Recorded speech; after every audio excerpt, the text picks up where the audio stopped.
baby. Hello and welcome to So You Think That Was Good, Do You? A podcast where we take a look back at the films from your childhood and question the absurdity of their universes. My name is Evan, and I am joined by Carl. Carl, I'm coming straight in because this is likely our final week as just a duo. Other people have been away. Sam has been away for a very long time, since March. We're now in, November somehow. But he is back next week, so enjoy me while you can. How are you doing, buddy? I am going to board us in this room and let nobody in. He's mine now. This is our podcast, and it's what the listener wants. But yeah, I'm doing good, mate. I've been watching The Reckoning on BBC. Have you seen it? I have not even heard of it. Oh, Steve Coogan playing Leeds legend Jimmy Savile. Oh, yes, I really want to watch this. Is it good? I've watched the first episode. It's very good. It's really odd that he started out doing the voice of Jimmy Savile on Spitting Image, the comedy puppet show back in the day, and now he's playing rapey Jimmy Savile. I'm just most excited to see who plays me in the later episodes when he tries to steal my dad. Well, I was going to say, uniquely, you're in a position to say how accurate is Steve Coogan's performance as Jimmy Savile. Well, I didn't know young Jimmy Savile. To be fair, I knew old Jimmy Savile when he had his little flat above Roundhay Park, walking around stealing wheelchaired fathers. It has been, this should come full circle now. I think that was one of our first episodes that you told that story. One of the first 5 or 6. It was Spy Kids. Spy number 3 then. Yeah. I don't know how you remember that. I delete them from my brain as soon as we're done. I'm cursed with the knowledge of all episodes. Well, yeah, I'm going to catch that. I've really wanted to watch it. But, Carl, we're not here to talk about that. We're here to talk about this week's movie. And before we get into that, we have not only got a new format, we're continuing with the format from Excision. This will come out after Rat Race, which will have the older format, but we're changing it up a bit. We're sick of doing plot point by plot point, so we've got more of an open format where we'll talk about the film in general, but still... We're going for pure word vomit until insanity. We're done. Yeah. And also we've got a new sort of themed monthly films, and Carl has come up with Keanu-vember, which I love, and we'll be watching old Keanu Reeves sci-fi movies for the next 4 episodes or so. And this week, Carl chose, I've been so worried about pronouncing this, Johnny Mnemonic. That's how you say it, right? I'm just going to go with Mnemonic the entire time. Because if I'm so wrong, then people can't judge me, right? If I do it very wrong on purpose, then people can't know that I'm not 100% sure. Do I say the M? Do I not say the M? So it's mnemonic. Well, I'm going to help you out because my English language degree, which I got a first in, has come in, has opened no doors for me in my entire life. So here I'm going to use the pass I've got and say, you're right, Cole, it is mnemonic. And 1995, so this is primetime Keanu. He is massive at this point. It is before The Matrix, which I think was 99? Yes. Yeah, but, this is after Dracula, after all the other shit he's done. I'd never heard of this movie, and you may be able to tell from the cadence of my voice that I had such a good time. Such a contrast to so many of the movies I've watched for this podcast. And from our little preamble before the pod, maybe Cole feels a little bit different, but I'm so excited. Yeah, you are, which is scaring me a little. I'm not used to this, Evan. Yeah, he's already big at this point. I'm pretty certain Speed has come out at this point. And yet, you would think he'd never acted in front of a camera before at some points in this movie. Are we getting straight into this? Yes. So I'm a bit of a Keanu defender. I've always kind of been able to see what people talk about, but I love him as a person, not that I know him so much, and his movies so much, that I've denied that he's a bad actor. I just like Nick Cage. I'm just like, no, he just plays himself and everything. And then from minute 0 to minute 81 in this, Fuck, this man has never been to an acting class, never been in a movie, never read a line of dialogue before. Some atrocious stuff. Yeah. I mean, we're not going to follow the whole Matthew Perry thing, who I think he just ripped on Keanu Reeves throughout his biography and got a lot of shit for it because Keanu is a legend nowadays. But I'd say he's improved a lot since this movie. All movies have been written specifically for what he does. Because, you know, his performance as John Wick, these are cool movies, but I couldn't say anything about his character, really. It's just the way he's written is cool. I don't know if it's the way Keanu speaks is cool and anything like that. I don't know. I don't want to harsh on him. I love you, Keanu, if you're listening. If you're our one listener, I love you. Well, before we get into this, we should do the plot synopsis so everyone else knows what this movie is about.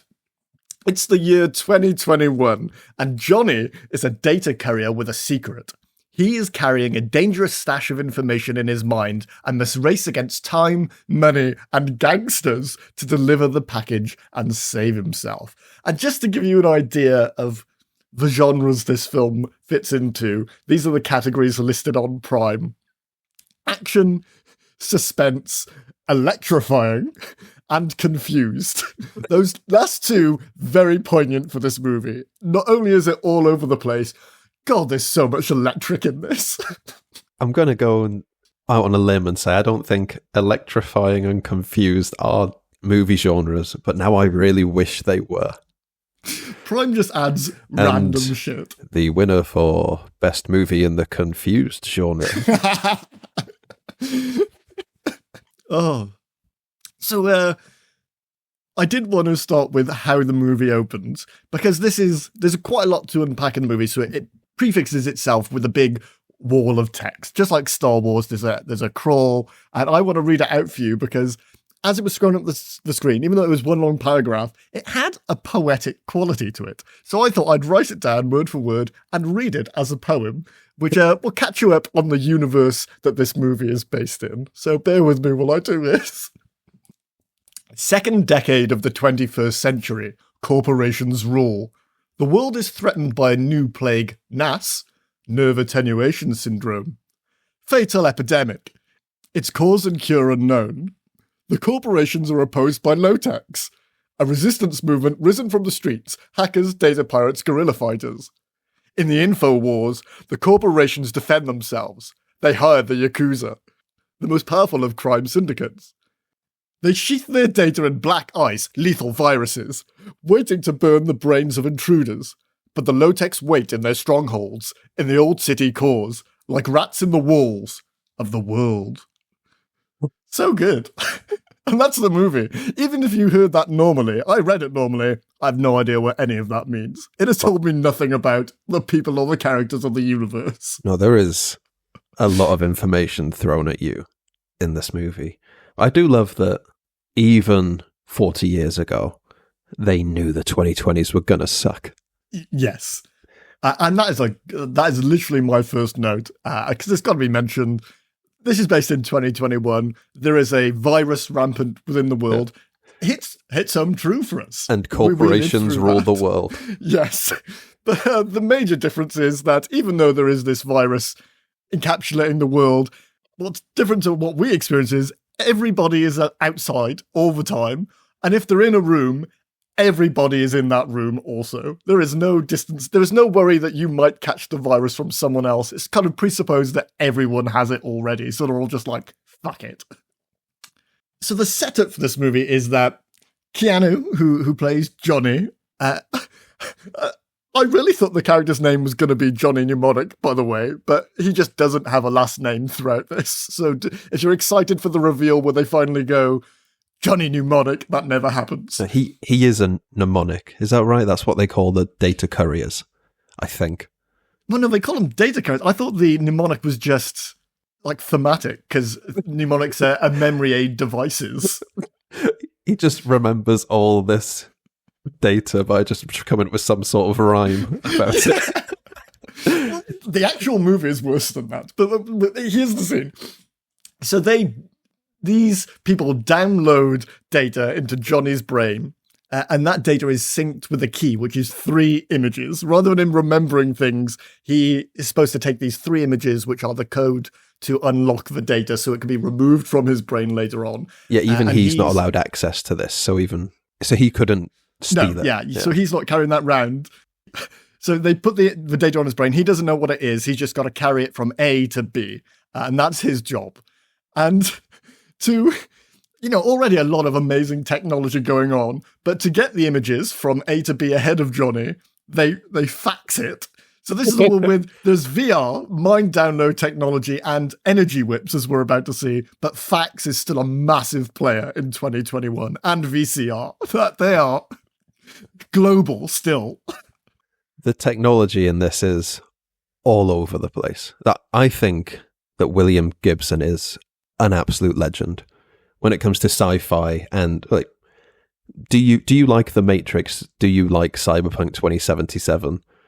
Neither of these would exist if it wasn't for William. He came up with the cyberpunk genre, but even though he was imagining a world with all this advanced technology, not once did he think USB stick.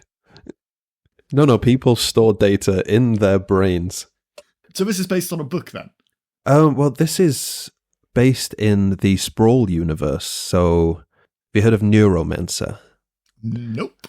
Okay, it'll sound very familiar. It's about the internet a lot like it is in this movie, where people sort of enter it and traverse it. It's very visual. You plug yourself into it. Yeah. Pretty much, The Matrix wouldn't exist if Neuromancer wasn't made. He wrote it in 1981. He coined the term cyberspace.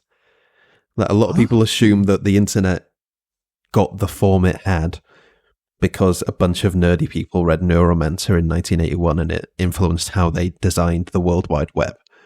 The man is incredible. So this is set in the same universe as those books. It was a short story within the Sprawl universe. Okay. That explains what one of my concerns was going to be, that they were using fax. This movie came out in 1995 and texting had been around for 2 years before then. But if this is based on a book from the 80s, that makes a lot more sense. Fax was huge then, to be fair. I think the best way to approach this is to not consider it as the future, but an alternate future if things evolved a certain way. Because people have still got 360p TVs in this. Some things just didn't advance at all. And yet some people have laser whips and you enter the internet and have a look around. It's a good place to talk about the motivation of Johnny, because he gets from A to B and he's gone to get this data removed from his brain, but it turns out the guy who sends him out on missions, his boss, he's Dragonetti from Blade. I can't remember the actor's name. It's Udo or something. Yes, Ralphie in this. He's betrayed him to the Yakuza, I think. And they're going to remove his head and keep his brain to remove the data somewhere else because they don't want Johnny having any memory of this. And it's a great scene. But then Jane, who's this she's got drug addict vibes. She becomes Johnny's helper, helps him escape. And they leave both Udo and the Yakuza guy alive for some reason. So the movie can continue. But I don't really know why. I was confused at this point what Johnny is doing any of this for. And it becomes even more muddled later on when he sort of exposes his motivations. Very strange. It confused me that they left them alive here. Yeah, I also didn't understand why they didn't just off the people who were going, we're going to kill you at some point. Yes. If you get away now, we will find you again, whilst they're in a situation where it's 3 of them and about 60 of the low-techs have shown up. But yeah, I think he's betrayed Johnny because they've stolen this Pharmacom data, a vast amount of it, and then Pharmacom are meant to have hired the Yakuza, and then he's terrified of the Yakuza, so he's just gone, yeah, cool, have that guy. Have Johnny, yeah. I do love how Jane saves him, because it's a continuation of the weird tech in this, where one of the bodyguards of Udo pulls out just a normal knife, and you're like, okay, so someone's going to use cool cyber tech stuff. And then Jane pulls out a knife, but it's on a big bendy stick. And that it's like rock, paper, scissors, but normal knife, long knife, and then gun. So good.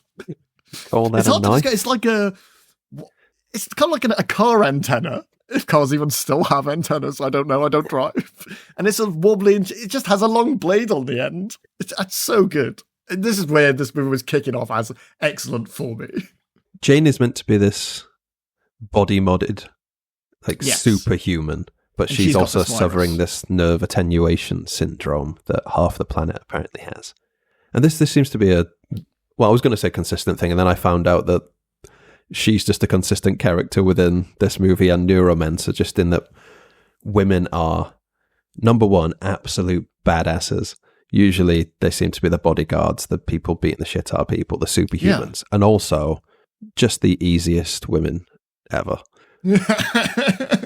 Everyone in these books is described as having them like rotten teeth and been absolutely grim to look at, but women are all over them.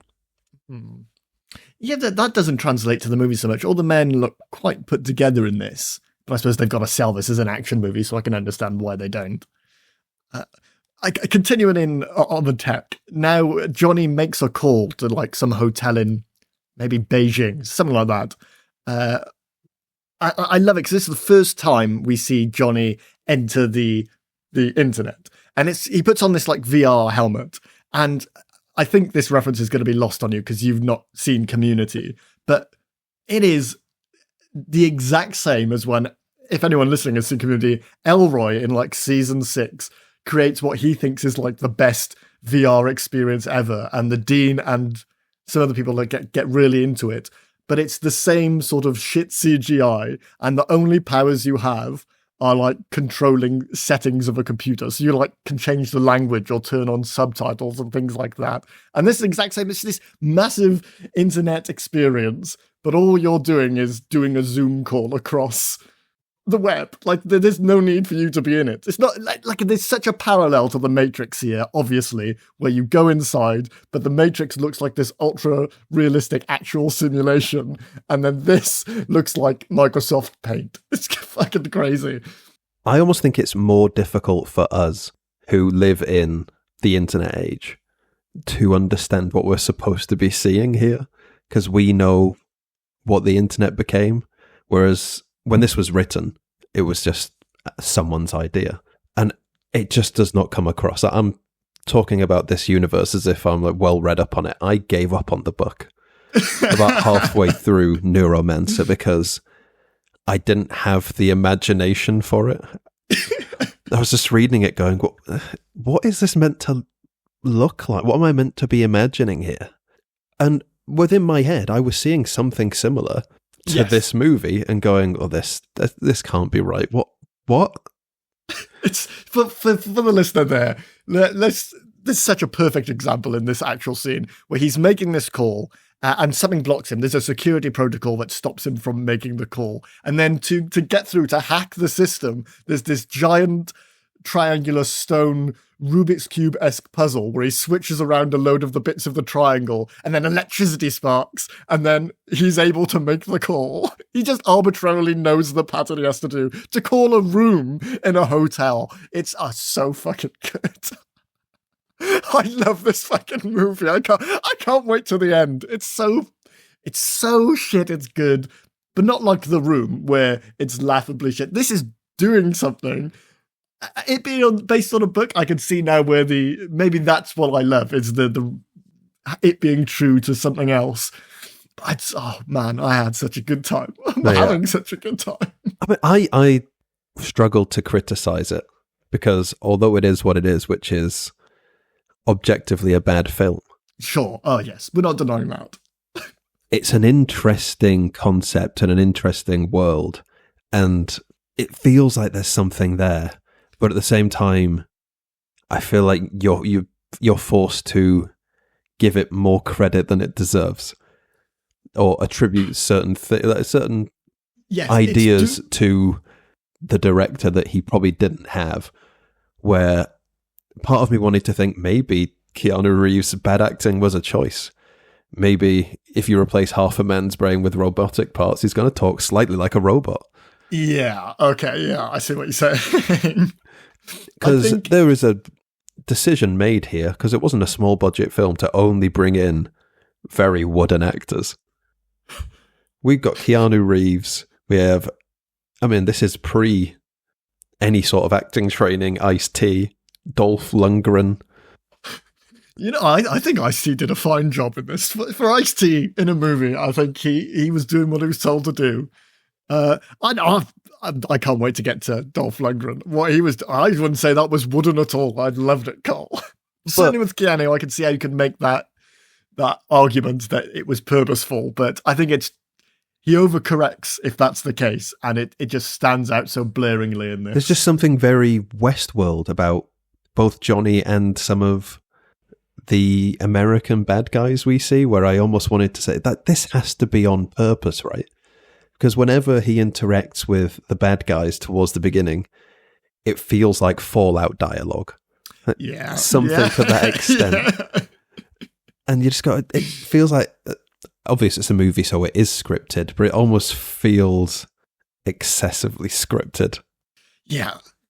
Those are the negatives of the film. And I think maybe why I loved it so much still is that, like you said, there were so many ideas thrown at the wall, and they don't necessarily connect or build a compelling universe, but there's so much going on. There's so much to enjoy outside of this being a bad movie. And I think that's why I loved it. It's just, if you latch onto one thing, like perfect hit, the internet, I love it so much.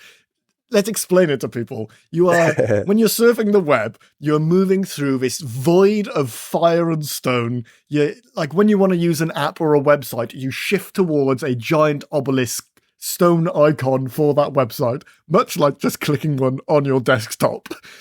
Video chat is, so he makes this video call now, it's being invented, but the person on the other end looks like Zordon from Power Rangers. They're like this morphing wrote face. The exact same thing. Yes. Everyone in this internet appears to people like Zordon.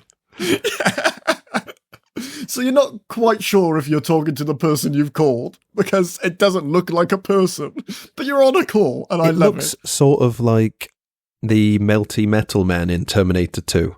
Yes. That sort of texture and colour. But then in like the next scene, Takahashi makes a video call, and it's just regular old Zoom. He's doing what we're doing now.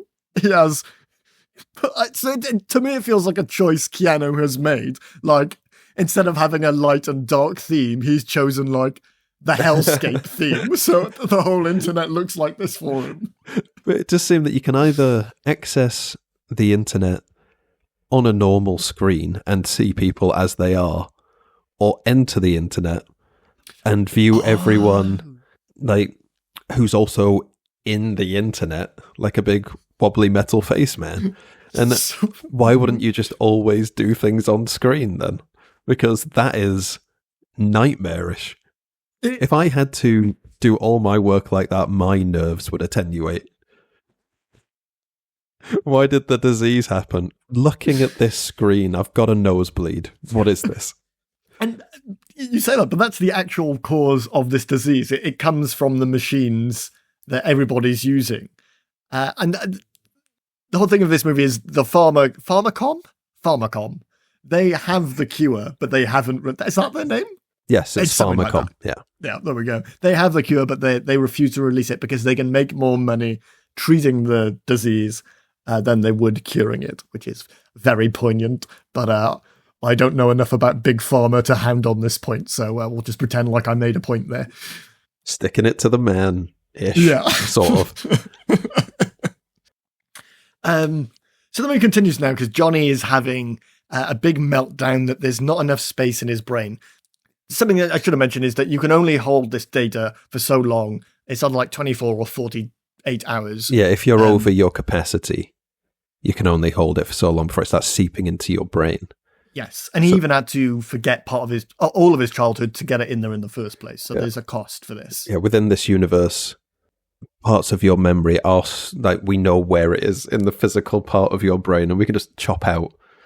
That's it. With childhood memories, we'll just lob that bit off there and slot this in there. And yes, in this movie, your whole brain is all memory. It does nothing else.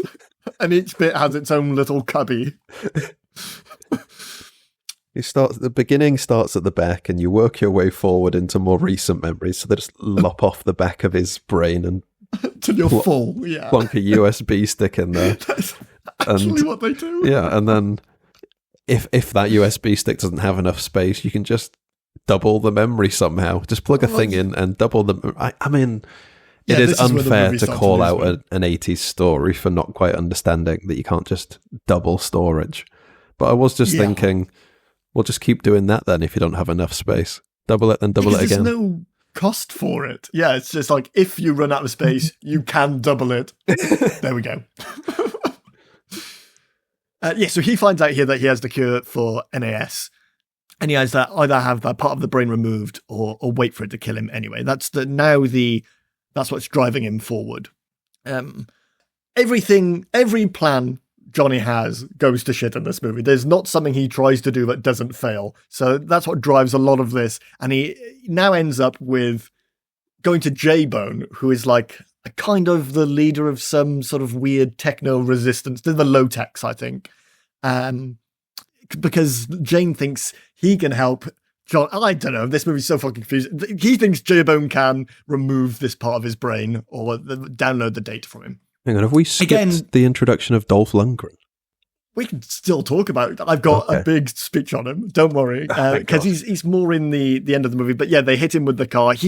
Dolph Lundgren is a street preacher who's been hired by the people hired to kill this guy have hired someone else to kill this guy. And he's like a Jesus-loving street preacher. Yeah, everyone is subcontracting out murder in this world. Yes. Yeah. We're definitely going to get to him. I love him so much. Thank God, because he is the best character. Yeah, he has a big scene at the end, and it is fucking excellent. Johnny goes to J-Bone, who's Ice-T, to help him download this data. As they're outside trying to get in, they're trying to wake up the guards to actually get into heaven, which is based in one of the bridges in New York. I have no idea which, but it's called heaven because it's shaped like a big H, the bridge, because the ends have been cut off. And if there's a good way to name your building, it's based on the letter it looks like, which I quite like. Oh, Johnny, that did not click in my head at all. Oh. He just pointed over at a bridge and went, heaven. I went, okay. What does that mean? Sure. Just it looks like a big H. He could have been any word beginning with H. My brain just went, bridge. I didn't read the bridge, I'm sorry, Evan. That's that English language degree kicking in. Tell you what, that bridge looks like an H. That's a first. Well done. Oh. Johnny has this massive breakdown outside in front of Jane because his motivation has been really unclear throughout this movie, other than now he wants to get this data downloaded. But you realise it's not because he wants to help people, it's because he doesn't have room service or clean clothes or luxury items. He rants on for like 2 minutes about how he wants nice hotel rooms and things like that. Yeah, his motivation is, be done with all this. Get my childhood memories back somehow. I guess they just have a section of his brain stored somewhere and they just stitch it back on. And then he wants to stay in hotels and have sex with $10,000 a night hookers. Exactly, yes. Such a strange motivation for your protagonist. How are you supposed to... I mean, in a way, I love it. Because he is not a standard protagonist, which probably didn't help in the 90s. But he there's no chosen one element to him. He's just a bit of a knob. He's a bit useless at times. He just happens to have been the guy tricked into couriering this data.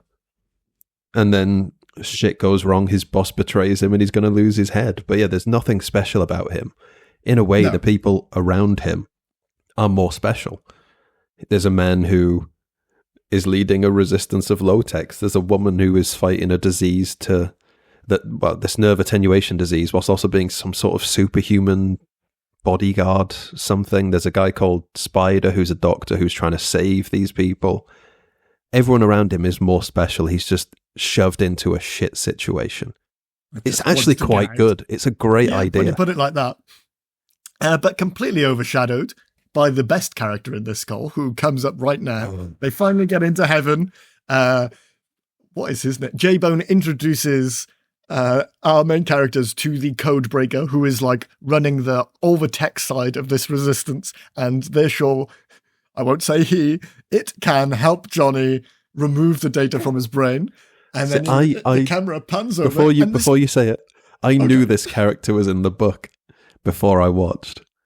I 100% did not think this was going to be in the film. I was so happy. You thought they would remove it. That won't be in. That's just too much. There are certain things that work on paper that don't make it into the movie.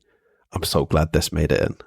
And it works. This is it's fantastic. Strange at first, but compelling character at the end where it helps. Anyway, yeah, so the code breaker that's going to help get the data out of Johnny's mind is a dolphin strapped to a bunch of wires and cables in like a big tank in the middle of this resistance in the bridge. The dolphin's name is also Jones, which is so fucking good. And Johnny is like obviously dismissive of this. But everyone is really sure that it can help him. But just before it can get the data from his brain, the Yakuza attack. Yeah, so Jones is fascinating as an idea. Amazing. So yeah, he's got just all these cybernetic enhancements. Just huge chunks of his head have been replaced with tech. And we're told that he's ex-military. He's an ex-military dolphin. I missed that. He's former US Navy who was used to. Of course he is. Yeah. He's former US Navy who was used to gather information from enemy submarines. That's why they think he can get the data out of Johnny's head, because he can just get through. He can crack codes. But it's not in the movie, but in the book, the way that the American military keep them loyal is by getting them addicted to heroin, so they keep coming back to serve their country. So the American military is acting like dolphin pimps, just sending them out on jobs and then hooking them up with a bit of heroin afterwards. Where do you even inject a dolphin? That is so fucking good. Oh, yeah, a great addition to this movie. It did blindside me at first. I was like, I don't like this has gotten too weird, but I settled in fast to this idea, and the movie is all the better for it. There's a big fight. The Yakuza are fighting the low-techs, and Johnny finally faces off with Takahashi, who's the leader of I keep forgetting the name, Pharmacom? Yes. Yeah, it's literally just Pharma Company, and you are struggling with it. They haven't put any effort into this name, Ev. I don't know how it's not staying in your head. Pharmaceutical Company. Pharmacom. I can read the bridges H, but I cannot remember. Fuck. Takahashi Evans filled all of the storage in his brain with useless data. And now the best he can do is read one letter. Oh, Takahashi faces off with Johnny. It looks like he's going to cut his head off to just keep the brain and download the data somewhere else. But something we haven't talked about is Takahashi has been seeing this. I think it's a hallucination of a woman. It's the entire not. Movie. It's real. It's real. Okay. So in this, there's certain things you can cut, especially if they serve no purpose. Which this woman, very confusing. She's almost like some sort of exposition character, but she's always telling us something we were told 5 minutes earlier by the characters in the story. Something has gone wrong here, but she's always popping up to tell someone something we already know. So she was part of Pharmacom, and then went to Switzerland when she was dying, I guess, and had her mental imprint uploaded so that she still exists as an AI. Oh. And now in some way she's working against Pharmacom by appearing like Zordon to people through the internet. Yeah. Just a white face surrounded by bluish light that appears and tells people stuff they already know, or that we already know. And so, yeah, she keeps appearing to this Yakuza guy. And now, he's the head of the company, isn't he? Well, either way, his daughter died of NAS. Yes. Yeah. And so she keeps appearing to him, trying to tell him this. And then as he's about to fight Johnny, she finally gets to say he's carrying the cure to NAS, which Johnny already knew. Johnny's been told. Johnny could have said that. Yeah. And the Yakuza guy just ignores her, cuts her power, and then tries to kill Johnny anyway and gets shot. Her entire storyline is just, I've got to convince this guy not to do a thing, and she fails to do that. I felt like he wasn't going to kill Johnny in that final moment. He held his sword. He had to get shot in the back like 6 times first. Yeah, and then another bad guy, which is Shinji, who I completely forgotten about this guy. He's the accuser guy, I think. He's the guy with the electro whip. And he just pops up here to take the limelight as the main antagonist. He shoots Takahashi 6 times. He drops to the floor, but don't worry, he'll come back in a bit. And it reminded me of Shadow of War, where you've been like fighting a bad guy, you've been tracking and getting stronger for ages. Then halfway through the battle, just some other guy pops up, gives a big speech about how you have a pre-existing relationship, but you have absolutely no memory of who they are. It's just like, okay, I suppose I'll kill you too then. Oh. So there's a bit of a struggle between those two. Johnny, they're like, eventually Johnny kills this Shinji guy. It's not very interesting. But now is the best part of the movie, because every plan goes to shit. Even after they've defeated the Yakuza, it's not over. Dolph turns up as the street Can preacher. we just enjoy the moment for 1 second? He shows up. He is fantastic in this. I did not give him this much credit as an actor, for one. He steals every scene he's in, but he shows up and he's got the greatest line ever. Oh, I think I have it too. Is it 2 words?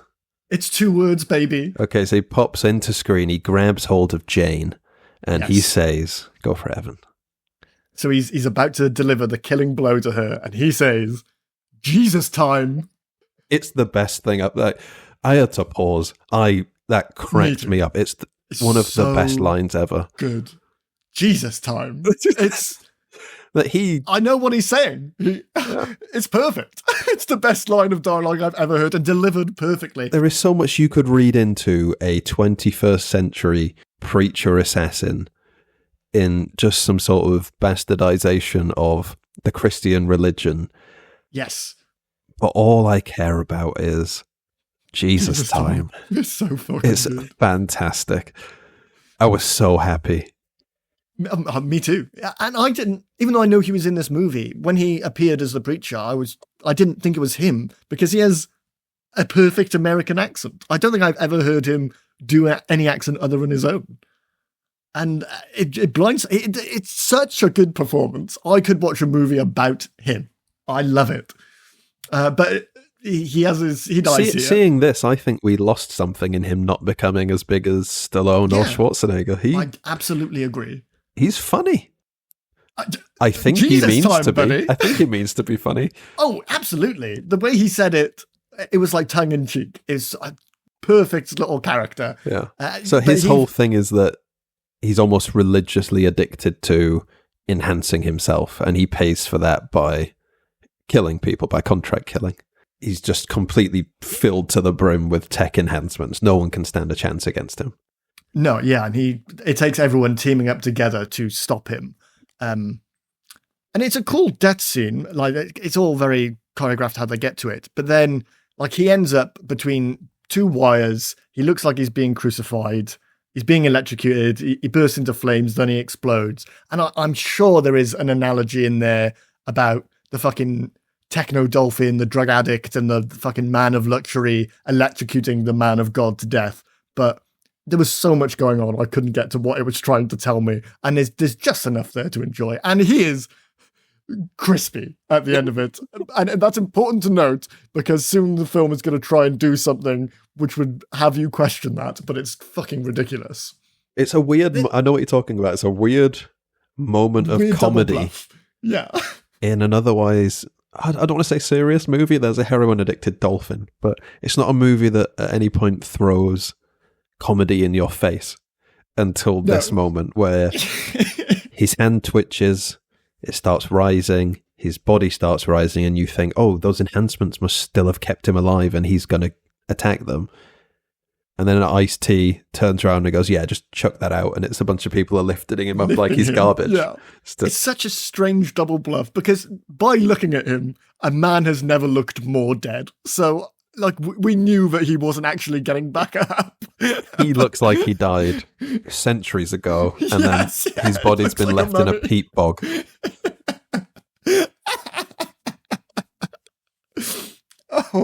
The movie wraps up with the sending out of the cure, which I felt was quite underwhelming because it was just a series of like flashing images of like microbial stuff and a bit of text. And then randomly, Pharmacom catches fire in the distance. But is that good? Because surely they're the only people who have the resources to make the cure. And now they have to, since everybody knows they have it. Like, were they expecting someone watching this broadcast to write all this shit down, which flashed up in 5 seconds? That's the point, Evan. Create the cure. He says, get your VCRs ready. It all happened too fast. So I guess people are just supposed to put a tape in and press record and then watch it back later. Watch it back at a more convenient time for you. Oh, it's so strange. And what a strange world where technology has just advanced in some ways, but not others. Get your VCRs ready. But right at the very beginning, we're shown that all the data that's put in Johnny is stored on a very tiny disk that they then just plug into his head. And you go, oh, okay, so they have invented like transportable data storage then. Just carry that. Why are you putting it in his head? Movies. Just take the disk. Oh, I thought you meant instead of put your VCR in, just pop in a memory stick to record it. No, why are you putting put it in his brain? Over 300 gigs of data in his 160 gig brain when it's already on a tiny disk? Just hand him the disk and let him carry that. Oh, fuck. Well, before we get into what we think about this movie, which I think we've covered quite well, but we'll wrap it up. I do want to do some bad reviews because Sam is coming back soon and I want to get some in before he takes back over. Let's see what other people thought of this movie. Half a star from Paulie Cashews. Practically unwatchable, but at least the hacking and stealth mechanics were better than Cyberpunk 2077's. Cyberpunk 2077's. Is that the game? 2077? Yes. I haven't played it though, so you'll have to tell me if the mechanics are good or bad. I only played it when they were shit. I haven't played it since it's been fixed. And also he adds, why did the Japanese guy's hallucinations talk to him in English? So I'm glad I'm not the only one who thought it was a hallucination. It is explained. There is a scene where they track down who she is and why she's appearing.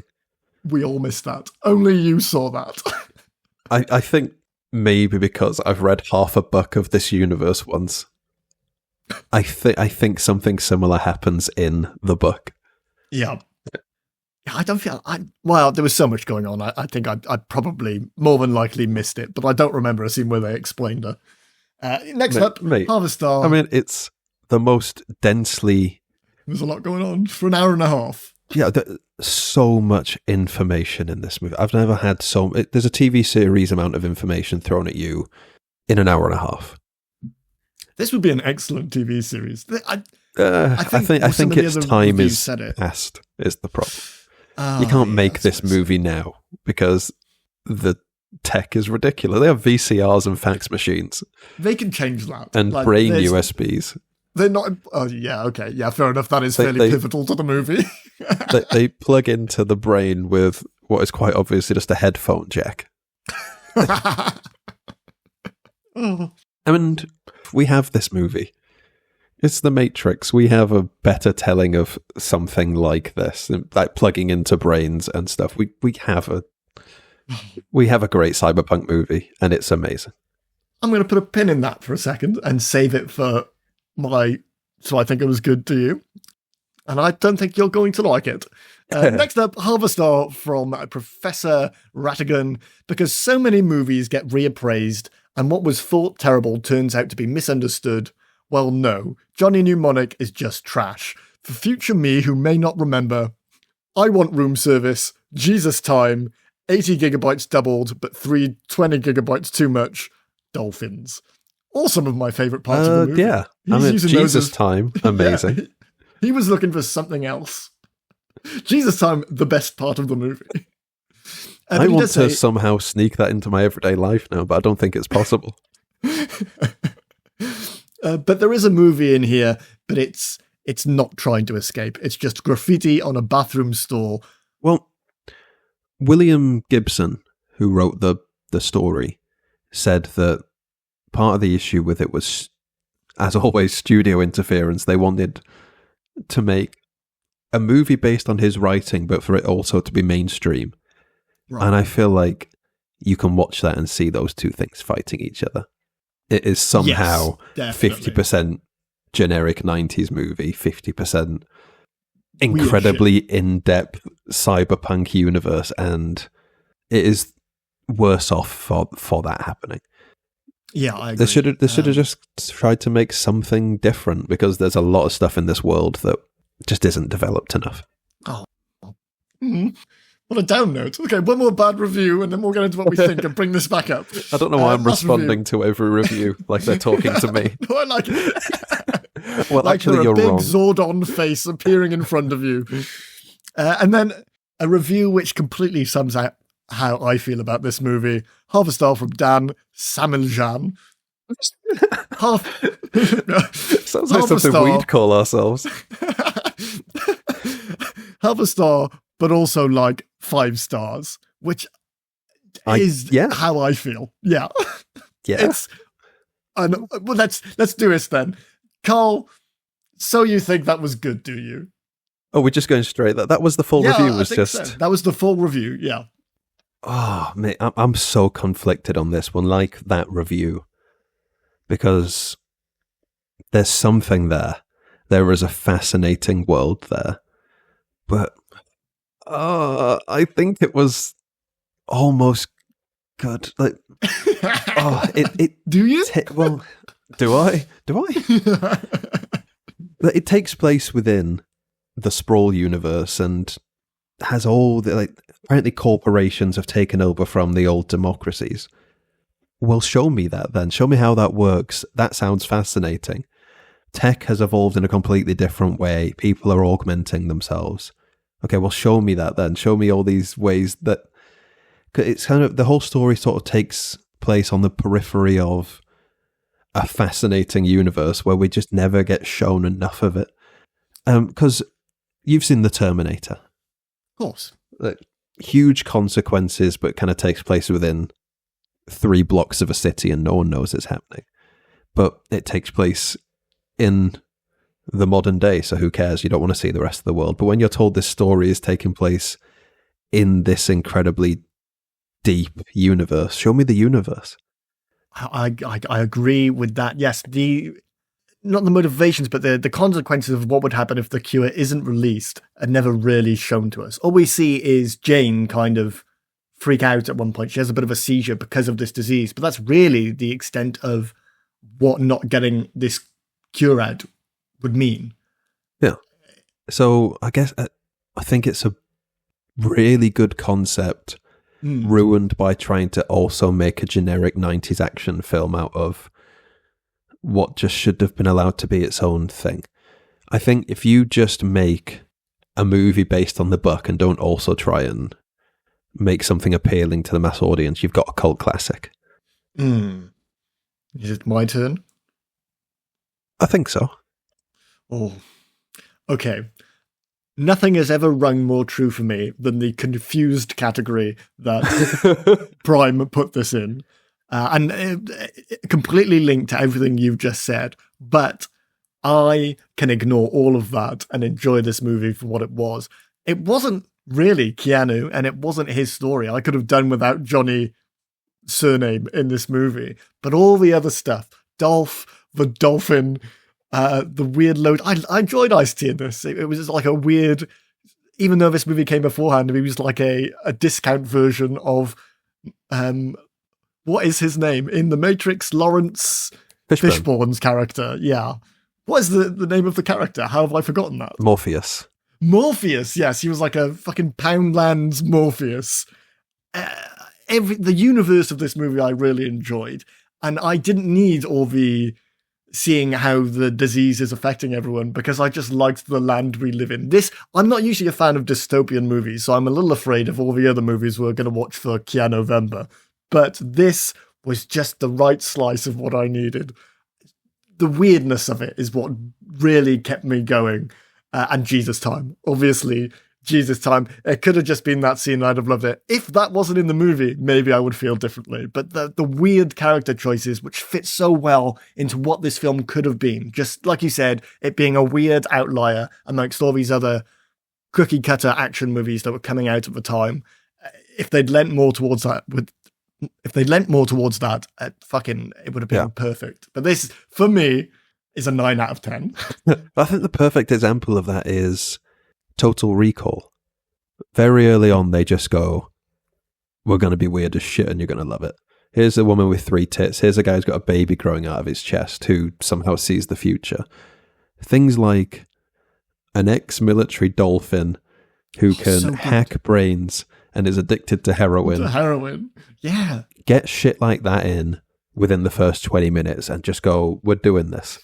Yeah, it takes a long time for anything just like that. Modded up freaks with insane abilities to traverse cyberspace and hack shit with their minds. Just go for it. Don't give me that dolphin 20 minutes from the end if you're not gonna really lean into a world that has that sort of thing in it.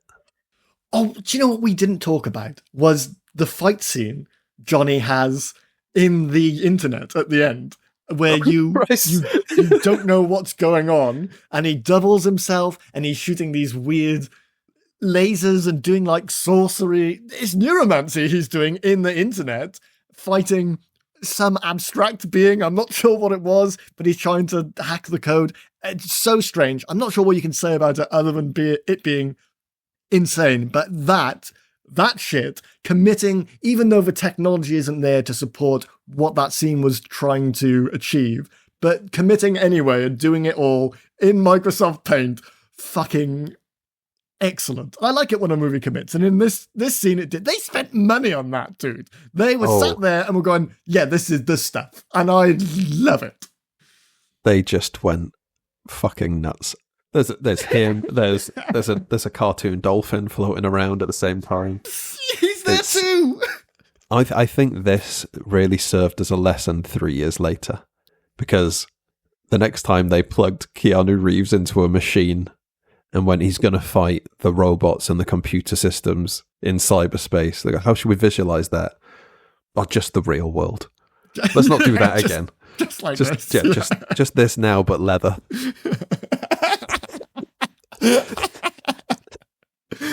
Oh, fucking perfect. Wow. I thank you, Cole. It did come around that you actually hadn't seen this movie, but I'm not mad about that. I don't know what I've seen now. Great experience. Yeah, we'll have to fucking dig through your memory to find out what that was.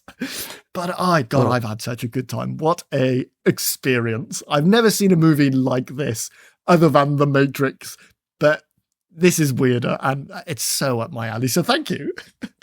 You're welcome. What a great time. Well, thank you for joining me, Cole. I've enjoyed what this kind so of much. time, Evan? Thank you for listening. The Jesus time. The Jesus time. I almost checked the time. My brain is riddled right now. This movie is taking over all memory. Oh, thank you for listening. Please leave us a 5-star review. Follow us over on Twitter and Instagram at So You Think Pod. Next week, Carl, what is the movie? It's called Chain Reaction. I have no idea what it's about. I've never seen it, but it's a Keanu sci-fi movie. Perfect. And if it's anything akin to this, I cannot wait. Until then, it's Jesus time, baby. Goodbye.